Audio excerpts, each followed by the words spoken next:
멈출 수 없는 사랑 주소서. 끊을 수 없는 사랑 주소서. 십자가에 달린 주님 계시니 그 누가 이 사랑 끊으리. 멈출 수 없는 사랑 주소서. 끊을 수 없는 사랑 주소서. 주께서 주신 비전 그 말씀 있으니 주가 명하신 이 길 걸어가리. 주님의 나라 영원하며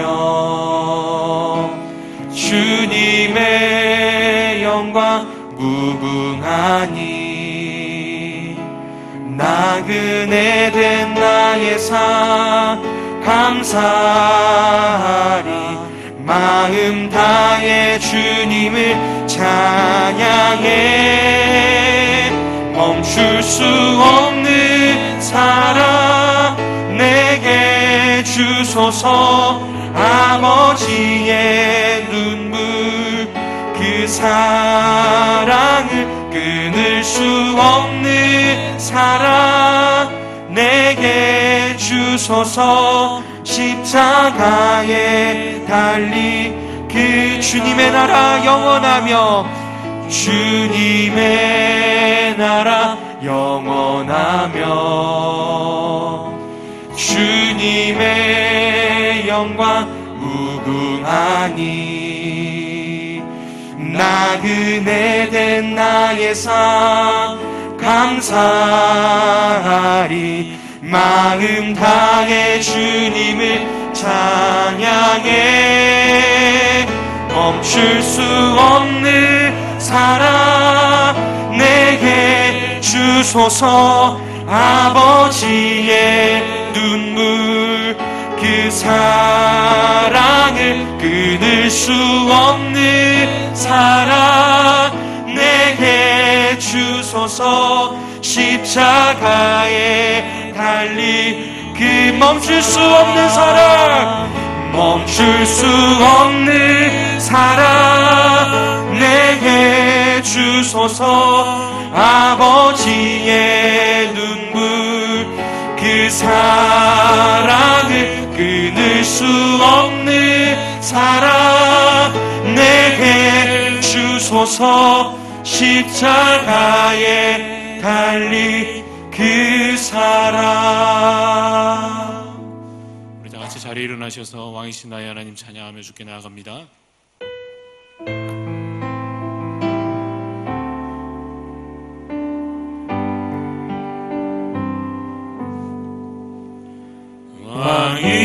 왕이신 나의 하나님 내가 주를 높이고 영원히 주의 이름을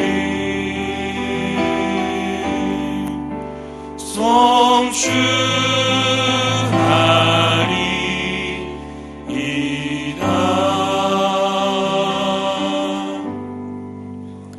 거룩하시고 살아계신 우리 아버지 하나님, 이 시간 우리의 예배를 주여 받아주시옵소서. 모든 죄악을 주의 십자가 보혈로 씻기시고 오늘도 그 공로 의지하여 믿음으로 나아가는 저희를 주여 받아주옵소서. 우리의 찬양을 받으시며 주여 우리에게 말씀하여 주시옵소서. 하늘의 은혜가 이 자리 가득하게 하여 주시고 그 은혜로 말미암아 변화된 삶을 거룩히 살아갈 수 있는 주의 백성들 되도록 주여 이 시간 함께 하여 주시옵소서. 감사를 드리며 살아계신 예수 그리스도 이름으로 기도드리옵나이다. 아멘. 우리 앉아서 계속해서 찬양하시겠습니다.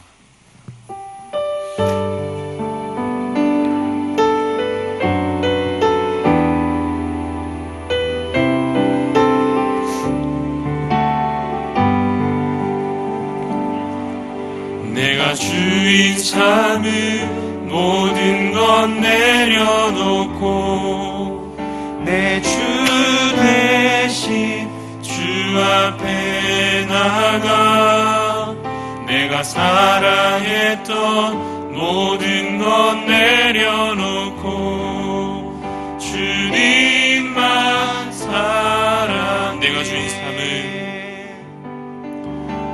주인 삼은 모든 것 내려놓고 내 주 대신 주 앞에 나가 내가 사랑했던 모든 것 내려놓고 주님만 사랑해. 주 사랑 거친 풍랑에도 깊은 바다처럼 나를 잠잠케 해. 주 사랑 내 영혼의 반석 그 사랑 위에 서리. 전능하사 천지를 만드신 하나님 아버지를 내가 믿사오며 그 외아들 우리 주 예수 그리스도를 믿사오니 이는 성령으로 잉태하사 동정녀 마리아에게 나시고 본디오 빌라도에게 고난을 받으사 십자가에 못 박혀 죽으시고 장사한 지 사흘 만에 죽은 자 가운데서 다시 살아나시며 하늘에 오르사 전능하신 하나님 우편에 앉아 계시다가 저리로서 산자와 죽은 자를 심판하러 오시리라. 성령을 믿사오며 거룩한 공예와 성도가 서로 교통하는 것과 죄를 사하여 주시는 것과 몸이 다시 사는 것과 영원히 사는 것을 믿사옵나이다. 아멘.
긍휼하시고 변함이 없으신 하나님 아버지, 세상에 있는 모든 것이 자연 발생적으로 존재하므로 인류가 마음대로 사용하다가 이 땅의 삶이 끝나면 끝이라 생각한 죄인들에게 예수 그리스도 안에 새로운 삶, 영원한 생명이 있음을 믿는 믿음을 선물로 주신 하나님께 감사와 영광과 찬양을 드립니다. 여세 동안 주 안에서 우리의 일상생활을 하게 하시고 주님의 날에 하루를 특별히 구별하여 모든 것을 창조하시고 보존하시며 섭리하시는 성삼위 하나님께 온 마음과 정성을 다하여 예배하오니 받아주옵시고 우리들은 하나님 품 안에서 기뻐하고 즐거워하는 예배가 되기를 소원합니다. 우리가 이 세상에 살아갈 수 있도록 모든 것을 주시고 또한 주신 것으로 다른 사람들에게 예수 그리스도 안에 새 생명이 있다는 것을 보여주는 예수님 표지판으로 살기를 소원하지만 저희들은 인생인고로 연약하고 미련하여 영원한 소망보다 눈에 보이는 것들과 귀에 들리는 세상 일에 민감할 때가 많았습니다. 주님의 보혈로 깨끗하게 용서하여 주옵시고 의의 반석이시며 소망 되시고 우리의 왕이신 하나님 말씀 위에 믿음을 더욱 굳건해지도록 은혜 위에 은혜를 다하여 주시옵소서. 코로나 전염병으로 예배와 사랑의 교제가 온전하게 행하여지기 어려운 시기에 믿음의 선배들의 박해와 순교를 기억하며 유월하시며 확실하시며 길이요 진리요 생명이신 예수님만 바라보는 저희들 되게 해 주시옵소서. 벌써 원래 마지막을 향하는 계절이 다가왔습니다.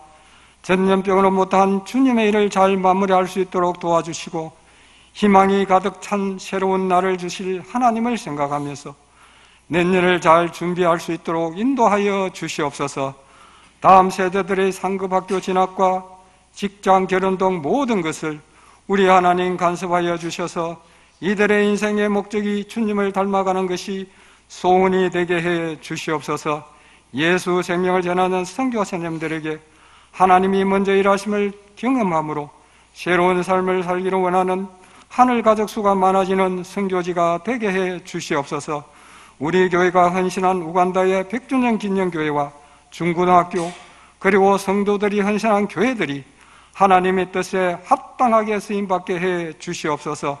건재한 담임 목사님께 영육이 강건하게 해 주옵시고 말씀을 전하실 때 성령님 역사해 주심으로 듣는 모든 성도들은 마음판에 새겨 말씀의 능력으로 세상을 이겨 하나님께 영광을 드리는 삶이 되게 해 주시기를 간절히 소원하고 이 모든 말씀을 예수 그리스도 이름으로 기도드리옵나이다. 아멘.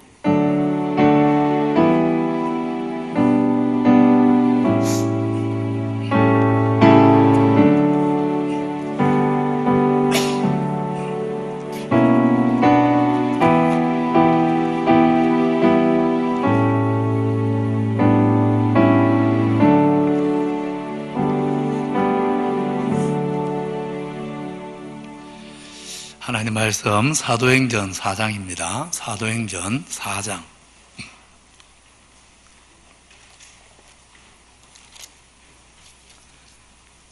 13절로 22절 저랑 교독합니다. 13절로 22절. 그들이 베드로와 요한이 담대하게 말함을 보고 그들을 본래 학문 없는 범인으로 알았다가 이상히 여기며 또 전에 예수와 함께 있던 줄도 알고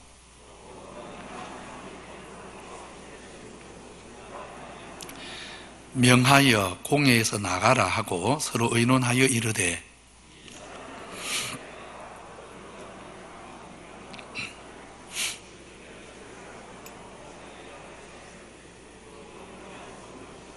이것이 민간에 더 퍼지지 못하게 그들을 위협하여 이후에는 이 이름으로 아무에게도 말하지 말게 하자 하고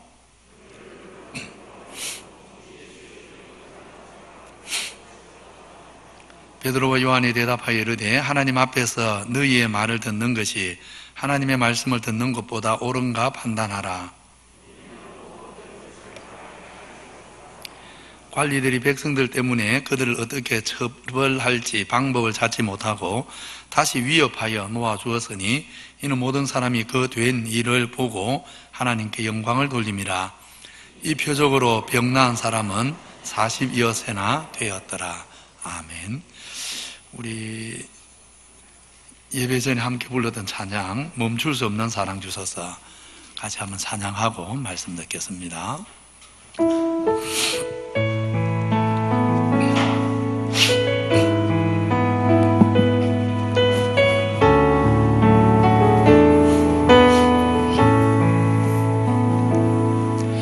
멈출 수 없는 사랑 주소서.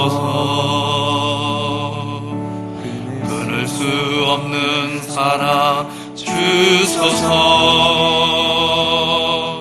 십자가에 달린 주님 계시니 그 누가 이 사랑 끊으니. 멈출 수 없는 사랑 주소서. 끊을 수 없는 사랑 주소서. 주께서 주신 비전 그 말씀 있으니 주가 명하신 이 길 걸어가리. 주님의 나라 영원하며 주님의 영광 무궁하니. 나그네된 나의 삶 감사하리. 마음 다해 주님을 찬양해. 멈출 수 없는 사랑 내게 주소서. 아버지의 눈물 그 사랑을 끊을 수 없는 사랑 내게 주소서. 십자가에 달린 그 사랑. 기도하겠습니다. 아버지 하나님, 멈출 수 없는 사랑을, 끊을 수 없는 사랑을 이미 주셨는데 저희의 마음이 둔하여지고 미련해서 시시때때로 하나님 사랑 누리지 못하고 죄의 욕망 따라 살면서 하나님 은혜 감사하지 못하고 살아가는 우리입니다. 긍휼히 여겨 주옵소서. 불쌍히 여겨 주옵소서. 이 시간 말씀 들으면서 다시 하나님의 사랑, 이미 부어주신 사랑, 이미 보여주신 그 사랑 깨닫고 감사하고 부드러운 마음을 회복할 수 있게 해 주옵소서. 새 마음 새 영으로 하나님이 내 아버지, 하나님이 우리의 목자라는 것, 그 한 가지 사실만으로도 감사하고 담대할 수 있도록 축복해 주옵소서. 부족한 종이 말씀 전합니다. 사람의 말이 아니라 오직 하나님의 말씀으로 증거되도록 성령께서 전하는 종이나 듣는 모든 성도들 마음을 친히 주장하여 주옵소서. 예수님 이름으로 기도하옵나이다. 아멘. 20세기 초반 프랑스의 한 유명한 시인이자 철학자이고 또 사상가였던 폴 발레리라는 사람이 있었는데 그가 이런 말을 했습니다. 당신이 용기를 내어 생각하는 대로 살지 않으면 머지않아 당신은 사는 대로 생각하게 된다. 무엇이 올바른 길인지, 사람이 어떻게 살아야 되는지 생각을 하고 사는 사람하고 그냥 사는 대로 생각하고 사는 사람은 그 삶의 내용, 삶의 질, 가치가 다를 수밖에 없습니다.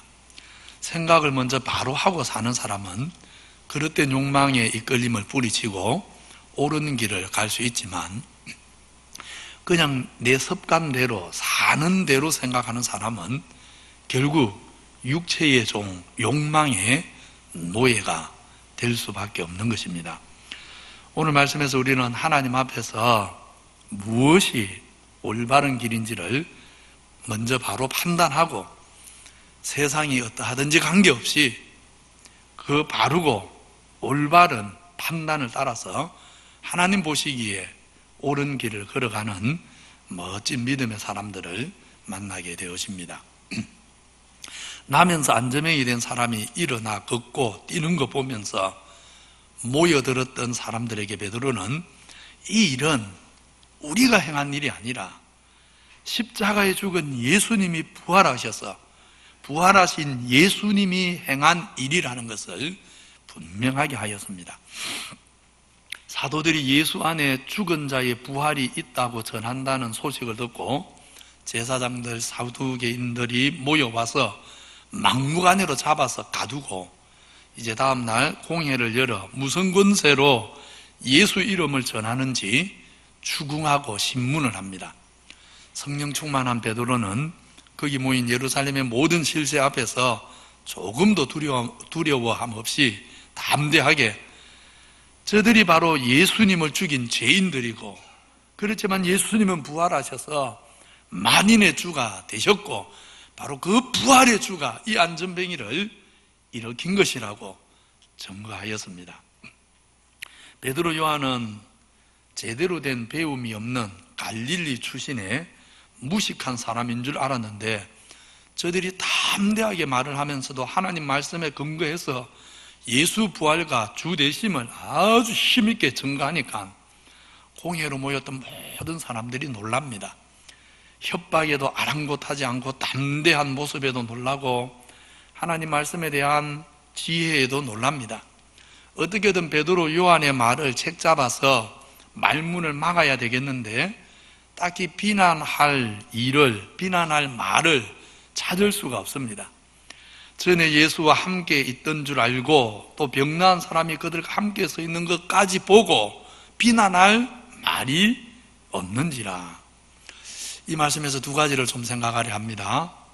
하나는 공회로 모인 관리들, 장로들, 또 서기관들이 다 머리를 함께 맞대었지만 저들은 베드로 요한에게 비난할 거리를 찾을 수 없었습니다.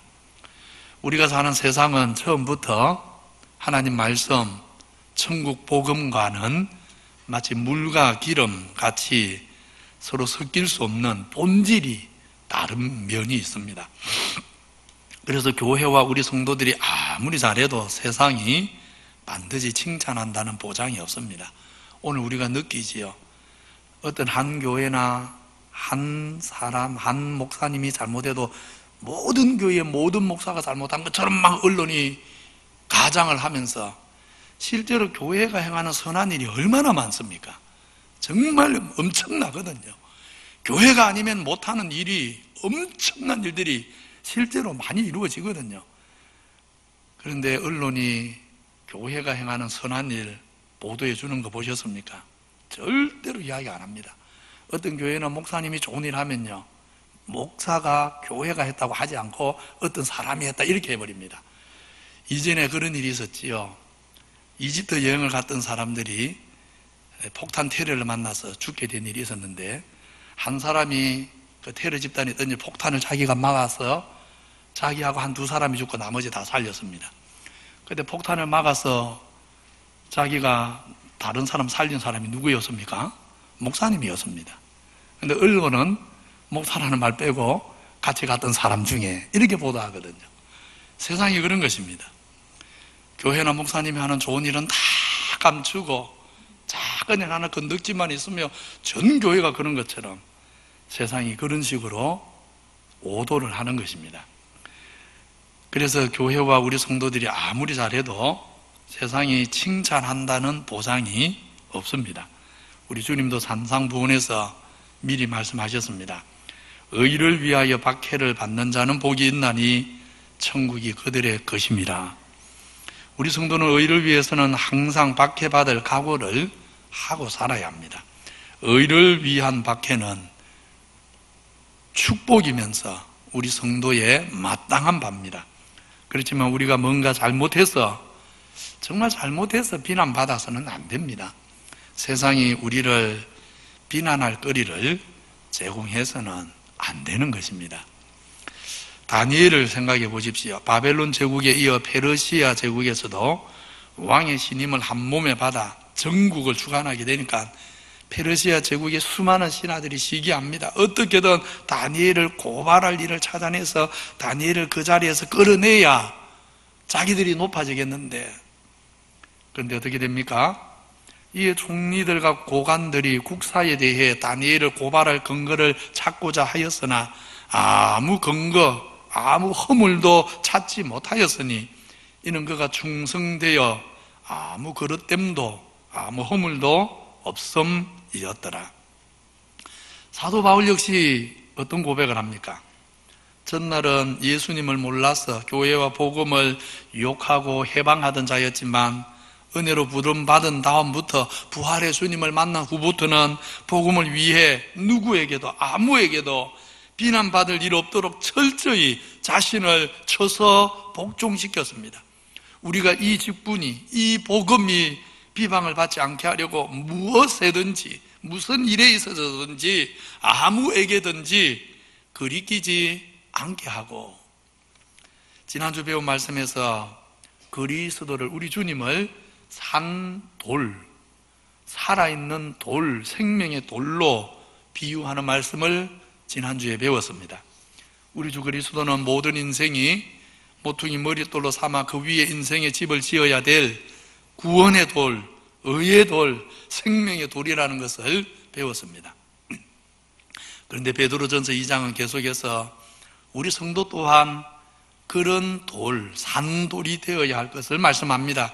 보배로운 산돌이신 예수께 나아가 너희도 산돌같이, 너희도 산돌이 되어라, 그 말입니다. 주님이 우리 인생의 모퉁이의 머릿돌 되어주신 것처럼 우리도 산돌이 되어서 다른 많은 인생과 영혼들에게 디딤돌이 되어 주어야 된다, 그런 말씀입니다.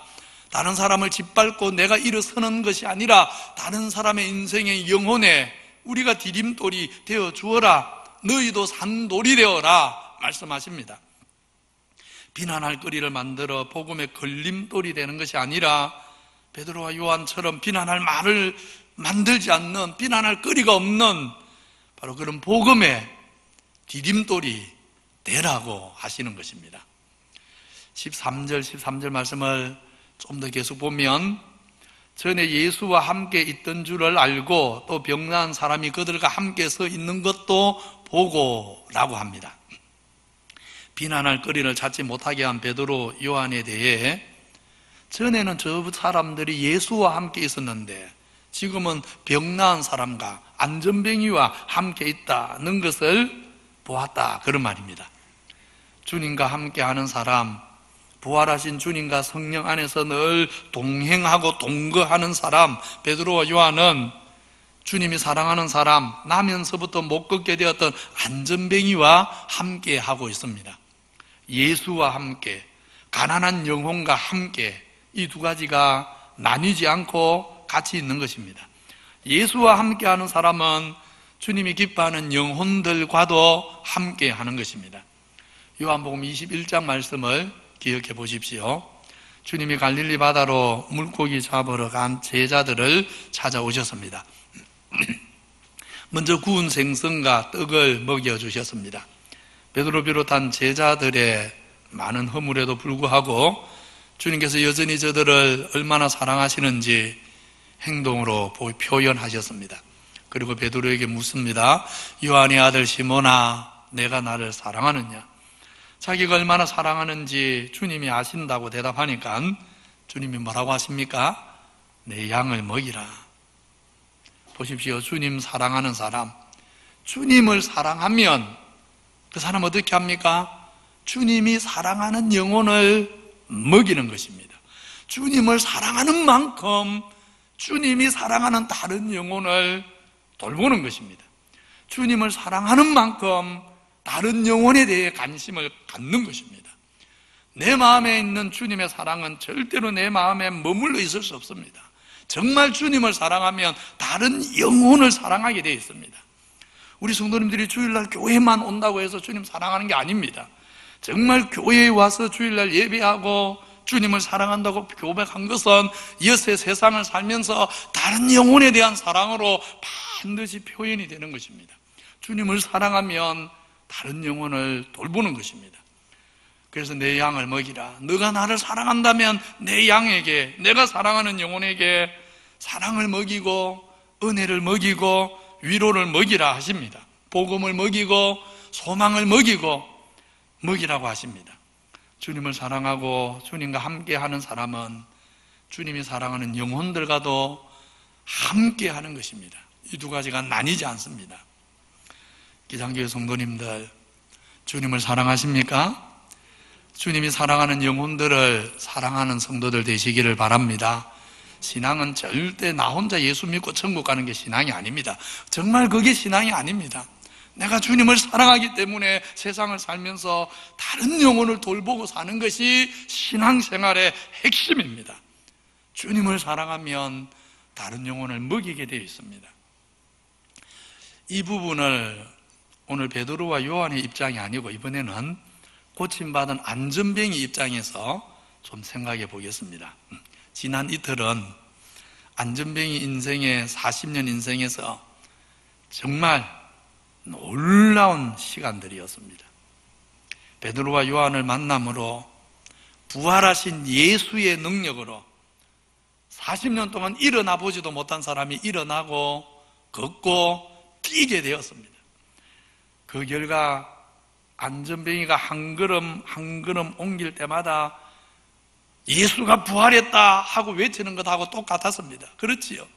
40년 동안 일어나지도 못한 사람이 일어나 걷고 뛰는데 사람들이 누구나 아는데 40년 동안 걷지 못했던 사람이라는 거 다 아는데 그런데 예수 이름으로 일어났다는 거 다 아니까 안전뱅이가 한 걸음 옮길 때마다 예수는 부활했다, 예수는 부활했다 하고 외치는 산 증거가 되는 것 아닙니까?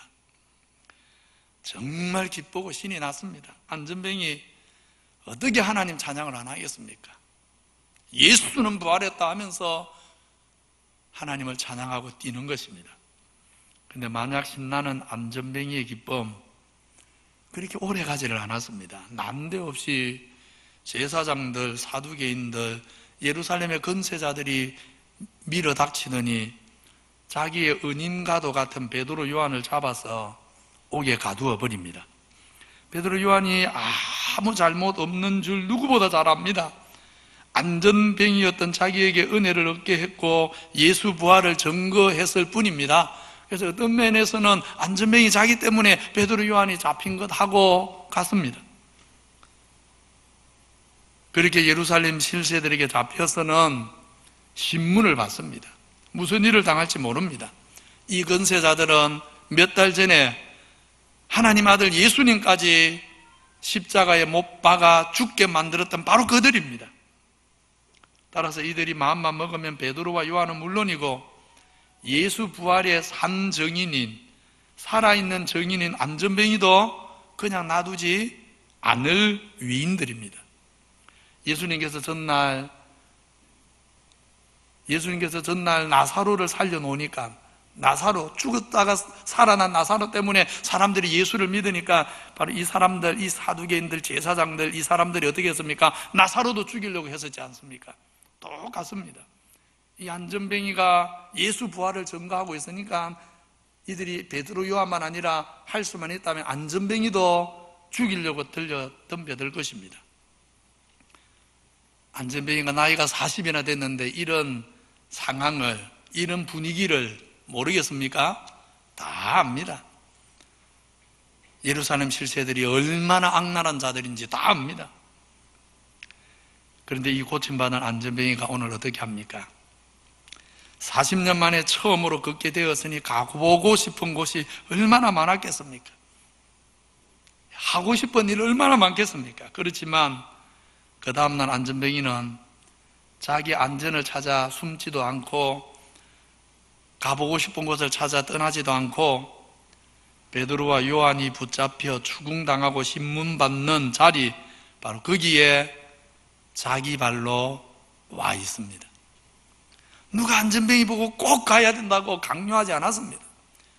전날에는 사람들이 데려다 줘야 됐지만 이제는 자기가 걸으니까 자기 발로 온 것입니다. 베드로와 요한은 아무 죄가 없는 사람이라는 정인으로, 베드로 요한이 증거하는 예수 부활은 한치의 거짓이 없는 진실이다. 날 봐라, 예수님이 부활해서 나를 이렇게 일으켰고 걷고 뛰게 만든 것을 봐라. 그런데도 예수 부활을 부정할 것이냐? 날 보면 알 수 있지 않느냐? 부활의 증인으로 안전뱅이는 바로 그 자리에 스스로 와 있는 것입니다. 베드로와 요한이 예수님과 함께하는 사람으로 가난한 영혼 안전뱅이와 함께했듯이 고침받은 안전뱅이도 부활하신 주님 만나고 경험한 사람으로서 이제 예수님의 사도인 베드로, 요한과 함께합니다. 사도인 베드로, 요한과 함께 있으면 험한 일을 당할 수도 있다 알지만 함께하는 것입니다. 예수 부활의 증인으로 고침받은 안전뱅이는 기꺼이 사도들과 함께 고난 받으려 하는 것입니다. 바울이 믿음의 아들이자 후배 목회자인 디모데에게 그랬지요. 너는 그리스도 예수의 좋은 종으로서, 좋은 병사로서 나와 함께 고난을 받아라. 그리스도 예수의 좋은 군사로 나와 같이 고난을 받아야 된다. 그것이 우리 성도가 걸어가야 될 길이다. 그렇게 말했지 않습니까? 그 말씀 그대로 고침받은 오늘 이 안전뱅이는 사도들과 함께 하나님 나라 위에 예수 부활의 증인으로 기꺼이 고난받기를 주저하지 않습니다. 안전뱅이에게 주신 하나님의 은혜가 실로 헛되지 않았던 것입니다. 사도들의 예수와 함께, 가난한 영혼과 함께가 이제는 안전뱅이에게서 예수와 함께, 복음과 함께, 복음의 일꾼들과 함께로 열매되어 나타난 것입니다.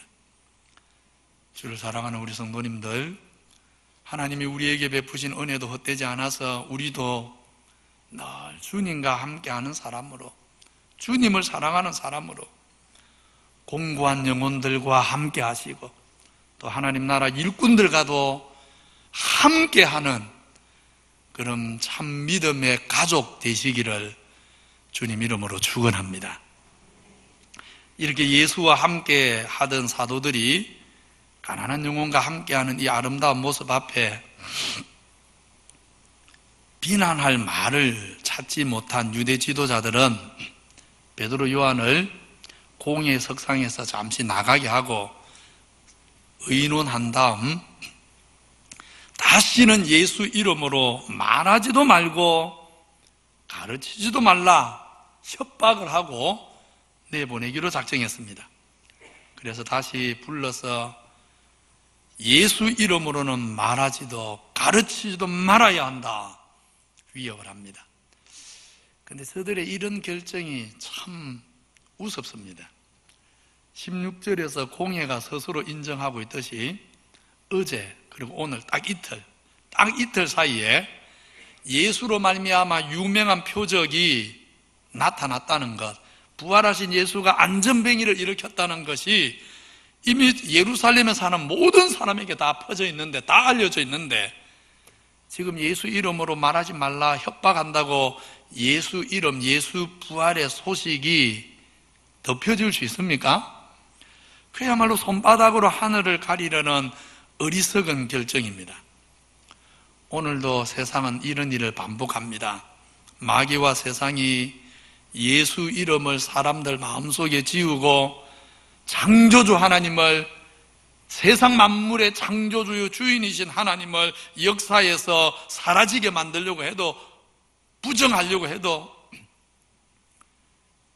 하나님이 창조주라는 진리가 가려질 수 있습니까? 정말 모래성을 쌓아 홍수를 막겠다는 것하고 같은 헛된 시도일 뿐입니다. 하나님의 창조의 진리, 예수 부활, 예수 구원의 진리, 이것은 누구도 아무리 언론이 떠들어도 막을 수 있는 것이 아닙니다. 지울 수 있는 것이 아닙니다. 진리는 그 자체로 영원한 것입니다. 예수 부활은 영원한 생명의 약속이요 진리요 능력입니다. 무엇보다 역사의 마지막 날 우리 주님이 다시 오실 때 세상 만민이 보는 가운데 하늘로부터 강림하시는 날 모든 진리는, 부활하신 주님의 영광은 만민의 눈앞에 밝히 드러나게 될 것입니다. 이렇게 예수 이름으로 말하지 말라 위협을 하는데 사도들이 뭐라고 대답합니까? 같이 읽겠습니다. 시작. 베드로와 요한이 대답하여 이르되 하나님 앞에서 너희의 말을 듣는 것이 하나님의 말씀을 듣는 것보다 옳은가 판단하라. 우리는 보고 들은 것을 말하지 아니할 수 없다. 사도들의 대답 크게 두 가지입니다. 첫째는 하나님 앞에서 뭐가 옳은지 너희도 사람인데 생각을 해봐라, 판단을 해봐라 하는 것입니다. 두 번째로 우리는 하나님 앞에서 옳은 길을 갈 것이다. 너희가 아무리 위협해도, 설령 너희가 우리 육신의 목숨을 가져가도, 정말 죽여도 우리는 하나님 보시기에 옳은 길 가지 너희 말 안 듣는다. 두 가지입니다. 그렇습니다. 우리 성도들은 먼저 하나님 앞에서 무엇이 옳은가를 판단, 생각하는 사람들입니다. 여러분, 예수는 생각하고 믿어야 됩니다. 과거에는 그랬죠. 묻지도 따지지도 말고 무조건 믿습니다 하라고. 아닙니다. 정말 성경은 그렇게 말하지 않습니다. 묻지도 따지지도 말고 믿습니다 하라고 성경은 절대 그렇게 가르치지 않습니다. 반대입니다. 성경은 생각을 하라고, 판단을 하라고, 연구하라고, 잘 새겨보라고, 잘 따져보라고. 정말 성경은 반대로 말합니다. 믿습니다, 이거 신앙 아닙니다. 다시 말합니다. 묻지도 따지도 않고 덮어놓고 믿어라, 신앙 아닙니다. 성경은 절대 그렇게 말하지 않습니다. 우리는 따져야 됩니다. 물어야 됩니다. 하나님 앞에서 무엇이 옳은 길인지, 무엇이 진리인지 성경을 연구해야 되고, 물어야 되고, 공부해야 되고, 배워야 되고. 신앙은 생각하면서 하는 것입니다. 신앙은 고민하면서 하는 것입니다. 신앙생활은 판단하면서 하는 것입니다. 묻지도 따지지도 않고 하는 것은 신앙이 아닙니다.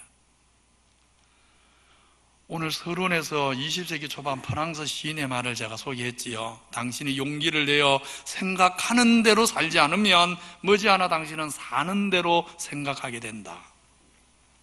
우리 성도들이 하나님 말씀에 근거해서 우리가 가야 할 길이 무엇인지, 해야 할 옳은 일이 무엇인지, 믿어야 될 진리가 무엇인지 신중하게 지혜롭게 생각하고 따지고 판단하지 않으면 우리는 결국 하나님 없는 세상의 흐름에 휩싸여 하나님이 기뻐하지 않는 길을 걸어갈 수밖에 없습니다. 신앙이라는 이름으로 생각 안 하고 무작정 믿으면 미신에 빠지고 잘못된 부흥사들이나 이단에 놀아나는 것입니다. 신앙생활은 반드시 하나님 말씀에 근거해서 먼저 따져야 됩니다. 판단해야 됩니다. 생각을 해야 합니다. 우리가 날마다 성령의 가르치는 은혜를 구하면서 하나님 말씀에 근거해서 의의 길, 생명의 길, 진리가 뭔지 생각하고 올바른 판단을 하면 그 다음에는요, 진짜 목에 칼이 들어와도 믿는 것입니다. 목에 칼이 들어와도 예수 부정 안 하는 것입니다. 그것이 진리임을 알게 되기 때문입니다. 신앙생활은 그렇게 하는 것입니다. 판단을 바로 하면 베드로와 요한처럼 담대하게 하나님이 기뻐하는 길을 걸어가게 되는 것입니다. 우리 하나님은 당신의 백성들인 우리가 아무렇게나 되는 대로 살고, 아무렇게나 하고 싶은 대로 생각하고, 아무렇게나 함부로 말하고 그런 사람 되는 것을 원하지 않으십니다. 하나님 말씀 앞에 바르게 사는 사람, 바르게 생각하는 사람, 바르게 말하는 사람, 바르게 행하는 사람 되기를 원합니다. 말씀 앞에서 바르게 생각하고 바르게 행했기 때문에 말씀 앞에서, 하나님 앞에서 아름답게 나이 드는 사람. 우리 연세 많은 성도님들, 세월이 흐른 만큼, 머리에 흰머리가 난 만큼 우리 성도님들의 신앙 인격이 여물었습니까?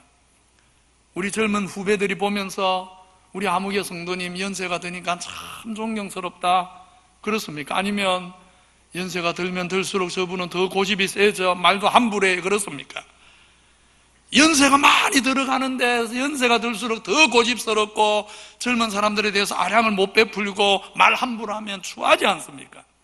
하나님은 우리 성도들이 바르게 생각하고 바르게 말하고 바르게 살아서 나이가 들수록 하나님 보시기에 정말 영걸어가구나, 정말 무르익어가구나, 그런 인생 되기를 원하십니다. 그렇게 아름답게 나이가 들어갔기 때문에 죽음 앞에서조차도 담대하고 죽음마저도 아름답게 장식하는 것입니다. 죽음마저도 두려워하거나 헛되게 하지 않는 것입니다. 죽음조차도 정말 아름다운 시간으로 만들어가기를 원하십니다. 우리 하나님은 우리 성도들이 그렇게 살고 그렇게 나이 들고 그렇게 죽기를 원하십니다. 바르게 살고 바르게 나이 들고 정말 아름답게 죽는 길, 그것은 올바르게 판단하는 데서 시작합니다. 하나님 말씀에 근거해서 바르게 생각해야 그게 가능합니다. 물론 올바르게 판단을 한다고 해서 반드시 바르게 사는 것은 아닙니다. 올바르게 판단하고도 그릇되게 행하는 사람이 있습니다. 빌라도 보십시오. 빌라도 예수님에게서 아무 죄를 찾지 못했습니다. 유대인들이 시기로 넘겨준 줄 알았습니다. 올바르게 판단했지요. 유대인들이 잘못되었고 예수님은 죄가 없다고 바르게 판단을 했습니다. 그렇지만 하나님보다 눈에 보이는 사람을 더 두려워함으로 올바른 판단을 했지만, 생각을 바로 했지만 바른 판단대로 행하지를 못하고 그릇된 길을 택하고 말았습니다. 따라서 우리가 바르게 살고 거룩하게 나이 들고 영원한 소망 중에 정말 아름답게 죽음조차도 맞이하기 위해서는 바르게 판단을 먼저 하고 그 다음은 그 바른 판단을 따라 살 수 있는 믿음, 정말 하나님에 대한 신뢰의 믿음이 필요합니다. 우리 하나님 생명의 역사의 주인이라 올바른 판단을 따라 때로 고난이 있고 손해가 있어도 하나님 보시기에 바른 길을 걸어가면 우리 하나님은 반드시 그런 인생을 기억하신다는 것, 권고하신다는 것, 돌보신다는 것, 그런 인생을 책임져 주신다는 것, 하나님이 역사와 인생의 주인이라는 것을 믿을 때 내가 올바른 판단을 하고 그 올바른 판단을 따라 살 수 있는 것입니다. 그렇게 살면 정말 아름답게 나이 들 것입니다. 그렇게 한 해 한 해 한 해 살아가다 보면 내 머리에 흰머리가 난 만큼 젊은이들이 나이가 많아서 그냥 인사하는 것이 아니라 존경함으로 여러분 앞에 고개를 숙이고 인사하게 될 것입니다. 우리 어르신들은 정말 나이가 들수록 말을 더 조심해야 됩니다. 젊은 사람은 젊기 때문에 실수할 수 있다 사람들이 이해해 줍니다. 그냥 나이 들어서 말을 함부로 하고 마음이 좁고 그러면요, 아이고 저분은 나이 헛먹었네 이러지 않습니까? 젊은 사람은 이해해 주지만 나이 든 사람이 그러면요, 헛먹었다, 헛살았다 이래버립니다. 그렇지요? 그래서 정말 하나님 앞에 올바르게 생각하고 올바르게 판단한 다음 올바르게 살아서 한 해 한 해 한 해를 쌓아가십시오. 그러면 올바른 그 삶이 올바른 나이 들므로 나타날 것이고, 올바른 나이 들면 여러분의 마지막 죽음을 하나님 앞에서 영광의 날로 장식할 수 있게 될 것입니다. 하나님은 우리 성도들이 그렇게 살다 그렇게 늙어서 그렇게 죽기를 원하십니다. 한국교회 처음 이야기라는 책이 있습니다. 책 표지가 준비 안 됐나요? 인터넷에? 예, 이 책입니다. 혹시 서점에 가서 보이면 혹시 또 사무실에 신청하면 사드리겠습니다. 우리 성도님들 이런 책은 좀 보시면 많이 영적으로 도전이 되고 위로가 되고 힘이 될 것입니다.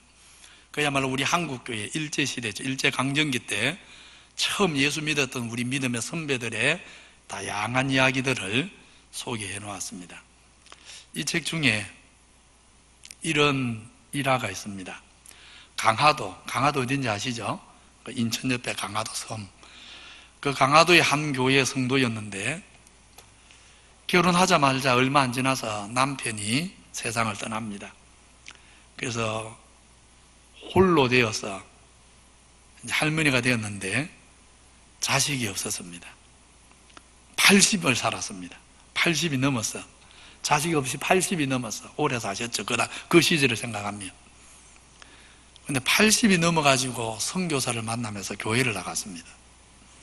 교회에 나가서 할머니가요, 처음으로 글이라는 걸 배우기 시작합니다. 한글.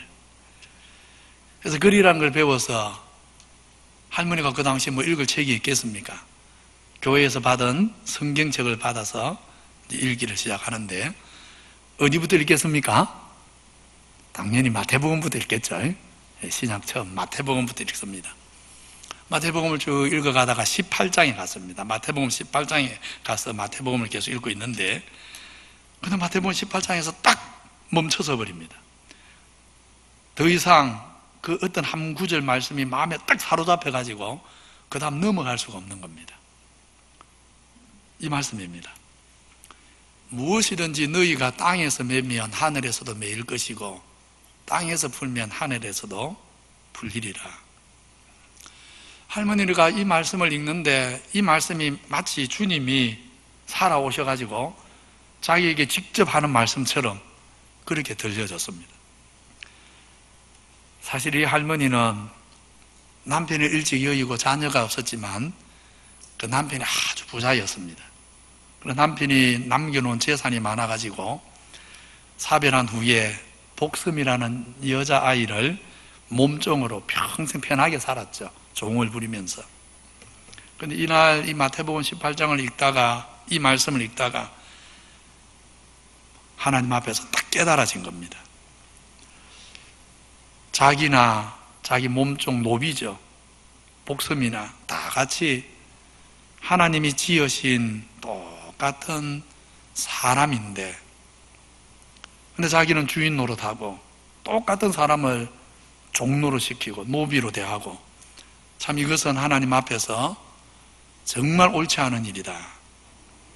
그래서 복섬이를 자기가 계속해서 몸종으로 부리는 것은 매지 않아야 될 것을 하나님 앞에 매는 일로 생각이 되었습니다. 그래서 도무지 마음이 괴로워서 그날 복섬이를 불렀습니다. 그러면서 말을 합니다. 하나님 말씀을 보니까 우리 인생은 다 형제고 진짜 주인은 하나님 한 분뿐인데 자기가 지금까지 몰랐어. 그걸 몰랐어. 돈이 좀 있다고 같은 사람을 종으로 부리면서 자기는 주인 노릇하면서 자기가 잘못 살았노라고 사과를 하면서 복섬이 눈앞에서 노비 문새를 불태워버립니다. 그리고 이제 자유의 몸이니까 가서 마음껏 살아라고 이제 한번 편하게 잘 살아라고 놓아줍니다. 그러더니 복섬이가 오히려 울면서 평생 노비로 살았는데 어디 가겠어요? 울면서 나는 종으로 살아도 괜찮으니까 제발 이 집에 살게 해달라고 합니다. 결국 이 김씨 할머니는 성도들을 불러서 의견을 들어가지고 복섬이를 어떻게 했겠습니까? 자기 딸로 삼았습니다. 노비가 아니고 자기 딸로 양녀로 받아들입니다. 이런 은혜를 입고 복섬이가 예수 믿겠습니까? 안 믿겠습니까? 당연히 믿죠. 그날부터 복섬이가 그 어머니와 함께 진짜 예수쟁이 됐을 뿐 아니라 정말 평생 어머니를 잘 모시고 어머니와 딸로서 그렇게 살아갔습니다. 실화입니다. 소설이 아닙니다. 보십시오. 이것이 하나님 앞에서 무엇이 옳은가를 판단하고 그렇게 하나님 보시기에 옳은 길이 깨달아지면 그 길을 가는 게 바로 이런 걸 뜻하는 것입니다. 말씀을 읽다가 사람을 자기 몸종으로 부리는 게 하나님 앞에 합당한지 안 한지 깨달아졌잖아요. 판단이 섰지 않습니까? 깨달아지니까 어떻습니까? 그것으로 끝이 아니지요. 불러서 노비면서 불 태워버려야지. 그대로 사는 것이지. 그게 그리스도인이 우리가 걸어가야 하는 길인 것입니다.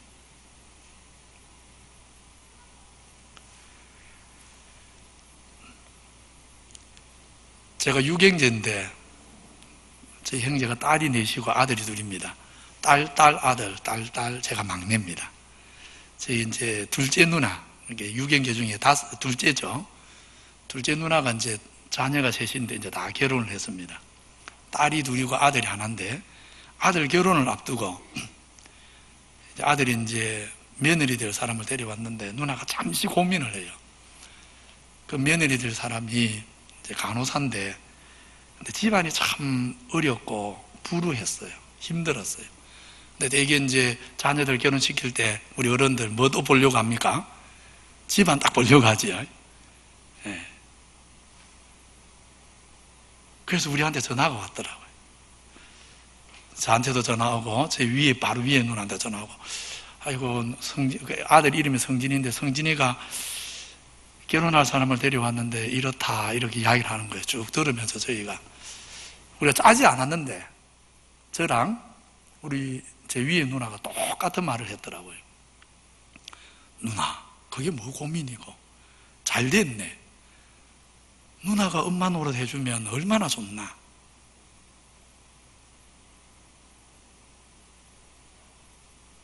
그래 결혼을 했어요. 저희 누나가 이제 시어머니가 아니고 진짜 어머니가 된 거지요. 얼마나 행복하게 잘 사는지 모릅니다. 그리고 저희 누나에게 이 며느리가 얼마나 잘하는지. 내리사랑이라 하지 않습니까? 그게 예수 믿는 길입니다. 우리 성도님들, 우리 자신을 돌아봐야 됩니다. 하나님 보시기에 지금 내가 남편으로서 모습이 어떤가? 아내로서 어떤가? 부모로서는 어떤가? 시아버지로서 어떤가? 시어머니로서 어떤가? 자녀로서 어떤가? 직장에서 동료로서 어떤가? 교회에서 형제로서 어떤가? 내 모습을 돌아봐야 됩니다. 판단한다는 거지요.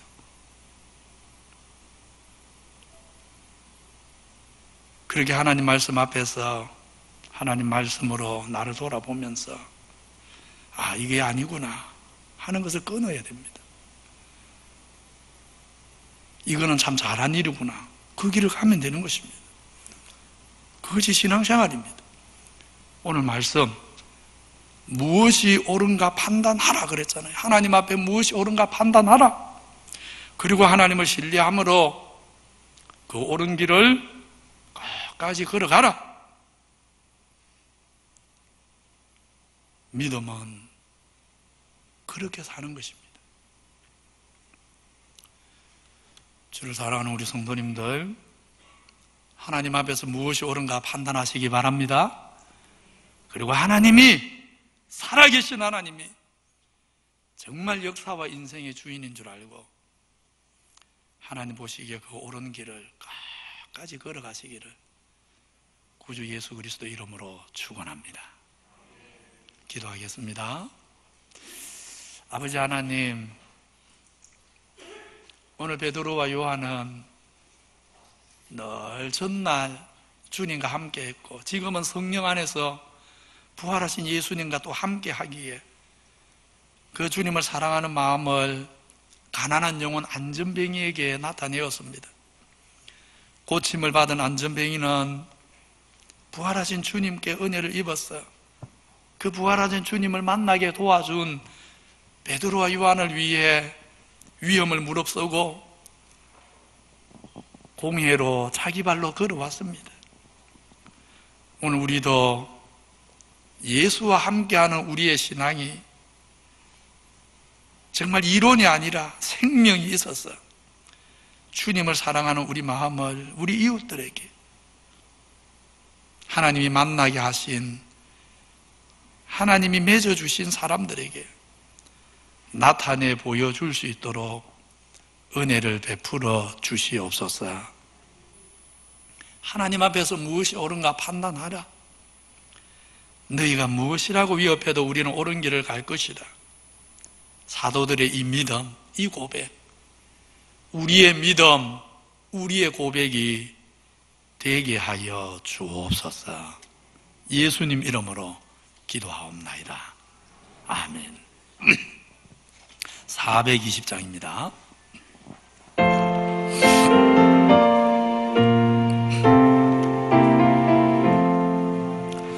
너 성결케 위해 늘 기도하며 너 주 안에 있어 늘 성경 보고 온 형제들 함께 늘 사귀면서 일하기 전마다 너 기도하라. 너 성결케 위해 내 머리 숙여 저 은밀히 물씬 내 주께 빌라. 주 사귀어 살며 주 닮으리니 널 보는 이마다 주 생각하라. 너 성결케 위해 주 따라가고 일 다급하여도 당황치 말고 참 즐거울 때나 또 슬플 때나 너 주님만 믿고 늘 따라가라. 너 성결케 위해 늘 기도하며 내 소원을 주께 다 맡기어라. 너 성령을 받아 주 섬겨 살며 저 천국에 가서 또 4절만 다시 한번 찬양합니다. 너 성결케 위해 늘 기도하며 내 소원을 주께 다 맡기어라.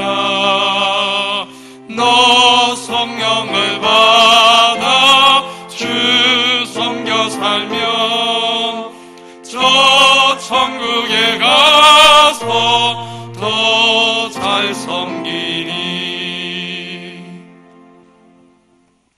은혜의 하나님, 자비의 아버지, 감사합니다. 부족하고 연약한 저들 부르셔서 참 세상은 하나님이 없어서 너무나 이기적으로 살아가는데, 자기만 생각하고 살아가는데, 결혼을 시켜도 정말 신앙 안에 믿음 있으면 된다고 말은 하지만 실제로는 온갖 조건 다 따지고 결국은 조건대로 결혼시키고 그렇게 사는데, 우리에게 은혜를 주셔서 세상과 다른 가치관, 세상이 생각할 수 없는 소망, 믿음으로 살아가게 하시니 감사합니다. 이제는 하나님 앞에서 우리가 어떻게 살아야 하는지, 우리의 가치관이 어떻게 삐뚤어져서 지금 잘못 살고 있는지 깨닫게 하셔서 하나님 앞에 올바른 길을 판단하고 올바른 길을 걸어갈 수 있도록 우리에게 변화되는 은혜를 주시옵소서. 바르게 판단하고 하루하루 한 해 한 해 바른 길을 걸어가므로 나이가 든 만큼, 머리에 흰머리가 나는 만큼 우리의 인격이 더 영걸어져 가고 존경스러워져 가고, 말 한마디를 해도 정말 저분이 예수 안에 정말 아름답게 그렇게 항원에 들었구나, 후배들이 존경하는 그런 하나님의 사람들 될 수 있게 하여 주옵소서. 아버지 하나님, 오늘도 주 앞에 나오면서 하나님이 우리를 창조하셨고 건강도 주셨고 직장도 주셨고 가정도 주셨고 모든 것 하나님께로 나온 줄 알고 열애 하나 구별하여 주께 드리오니 받아 주옵소서. 여러 가지 제목으로 감사 예물 드리오니 연락하시고 주님 나라 위에 헌신할 수 있는 자원하는 마음을 주옵소서.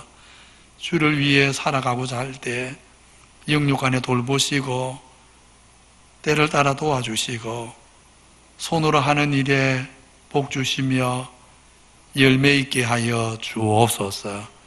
우리 성도들의 길에 문들이 열리게 해 주옵소서. 병약한 성도들을 만져주시고 연약한 자들을 일으켜 세우시며 시험에 든 자가 주의 이름으로 일어나게 하시고 하늘 영광으로 날마다 감사하게 하여 주시옵소서. 예수님 이름으로 기도하옵나이다. 십자가에 죽었지만 부활하신 구주 예수 그리스도의 은혜와 하나님 아버지 사랑과 성령의 교통하심이 이제 남은 생에 하나님 앞에 무엇이 옳은지 바로 판단하고 바로 판단한 대로 행하여서 정말 아름답게 살고 아름답게 나이 들고 죽음마저 영광으로 만들기 원하는 무리수의 모든 주의 백성에게 영원히 함께 있을지어다. 아멘.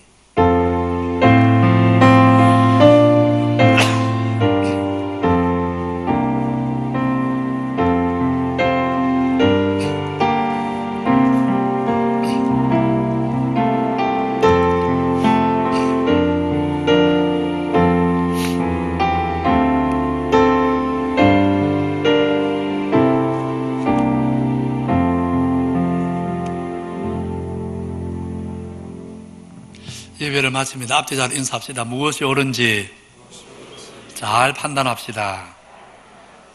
오늘 3부 예배 후에 공동의회가 있습니다. 1부에 오신 성도님들 중에도 공동의회 참여하실 분은 1시에 다시 교회에 오셔서 공동의회 참여하시면 됩니다. 추강준 장로님 원로 장로 추대권, 또 강정한 2개 연파 기대 집사, 한성래 권사님 시무 투표권입니다. 기장교회 재직 요건 오늘 공동의회를 앞두고 주부에 내놓았으니까 참조하시고, 우리 기장교회는 이거에 기준해서 서리집사를 임명한다는 거, 중직자를 세운다는 거 꼭 숙지해 주시기 바랍니다. 코로나19로 조금 늦어졌습니다. 원래 한 달 전부터 강구가 되었어야 되는데 코로나19로 좀 늦어져서 학습, 세례, 입교, 유아 세례식이 12월 첫 주에 있습니다. 다음 주부터 바로 교육에 들어가야 됩니다. 그래서 이번 한 주 딱 모집을 합니다. 오늘과 이번 한 주 딱 모집하니까 학습, 세례, 입교, 유아 세례 받을 분들 딱 오늘입니다. 주일로는. 그리고 이번 주 토요일까지 딱 모집하고 다음 주에 바로 교육 들어가니까 학습, 세례, 입교, 유아 세례 받으실 분들 신청하시기 바랍니다. 이번 주일부터 구역 모입니다. 그런데 구역 모일 때 꼭 7대 방역 수칙 준수하면서 모여 있어야 됩니다. 구역 모이는데 7대 방역 수칙 준수하면서 모이시고, 가능하면 당분간은 교회가 장소가 넓잖아, 그죠? 그래서 교회에서 좀 많이 모여주시면 좋겠습니다. 이제 카페가 완성이 됐거든요. 그래서 카페에서 모이셔도 되고 본당에 오셔 모이셔도 되고, 교육관에도 각 층마다 장소 넓지 않습니까? 장소 넓은 데 많이 있으니까 가능하면 넓은 장소에서 모여주시고, 그리고 주일 오후에 모여도 됩니다. 주일 저녁 예배를 지금 시작해야 되는데 시작을 안 하는 이유가 뭐냐면 주일 오후에 구역 모임을 좀 하시라고. 그래서 주일 오후에 구역 모임을 하는 걸 좀 봐가지고 저녁 예배로 할지 오후 예배로 할지 좀 결정을 하려고 주일 오후 예배, 저녁 예배를 잠시 보류시키고 있는 겁니다. 그래서 주일 오후에 구역 모임을 좀 많이 하시면 좋을 것 같습니다. 봉사자 모집합니다. 다음 주부터는 본격적으로 모집할 건데, 특히 주일학교 교사들 연말 되면 늘 이거 고민입니다. 교사가 많이 필요합니다.